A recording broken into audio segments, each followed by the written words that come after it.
How do drum corps teach horn carriage so everyone looks yoked? This video is for all the Viz staff, all the section leaders, all the brass captains out there. If you're like me, you follow a bunch of Instagram pages and you scroll through and you see everyone holding their instrument like it weighs nothing and it's an extension of their body. The secret is just straight lines and symmetric angles. Not only is it great for confidence, looking strong, posture, all that, but if you hold your horn correctly, it also helps you play better. And that's what most people are really after. Step one's gonna be put your fingers in the right spot.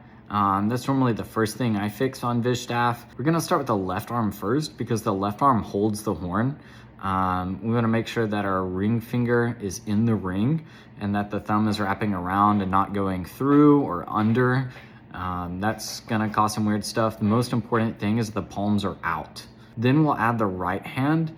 The thumb and the pinky placement are most important, but they do not hold the horn. You always hear people talk about making a C or a claw, pretend you're holding a tennis ball. As far as pinky in the ring or above the ring, I prefer above the ring, but I think as long as your whole section does the same thing, that's all that matters. Step two is to get rid of the broken wrists. I use a drumstick and I put it between their elbow and their knuckles, and then I tell them to fill the gap at the wrist. It's really hard for young students to figure it out at the beginning, but basically just move your palm away from the horn and that will push the back of your hand towards that drumstick. Step three, that's gonna be defining the elbow height and the elbow angle. You have a couple options. Some drum corps and marching bands are doing kind of a modified ballet first position that's more level and rounded, and I think that's great, easy to clean. You might see some extra tension though from younger players, so most people are doing like a 90 degrees. The most important thing is that you have a tabletop with the elbows. One elbow should not be higher than the other.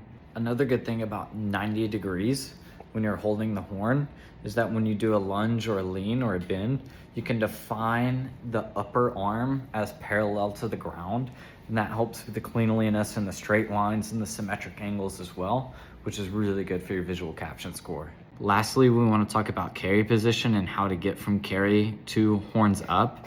The most important thing is don't put your fingers on the valve caps. As soon as you do that, it creates a different broken wrist. You can teach putting the fingertips in a straight line, but that's kind of tricky for younger kids because you have to very particularly fold each finger just a little bit, or a lot of places do blade hand, and I really like blade hand, and I think kids like blade hand too. And this is how I teach that.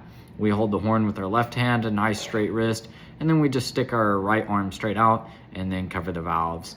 And they don't need a touch. Again, the left hand is carrying the horn. Your right hand's just gonna barely help stabilize, if anything. As you move from carry position to the horns up position, you're gonna want to grab the horn with your right hand, but don't, because that's how you end up breaking your wrists and you lose the strength and confidence. And then your fingers aren't really worried about playing, they're worried about holding the horn, which affects your sound and technique. I like to say elbows below when you're in horn carry, and then when the horn comes up, I always like to say your shoulder to elbow should be parallel to the ground. So lastly, how does your band teach horn carriage? Tag your section leader and let us know in the comments.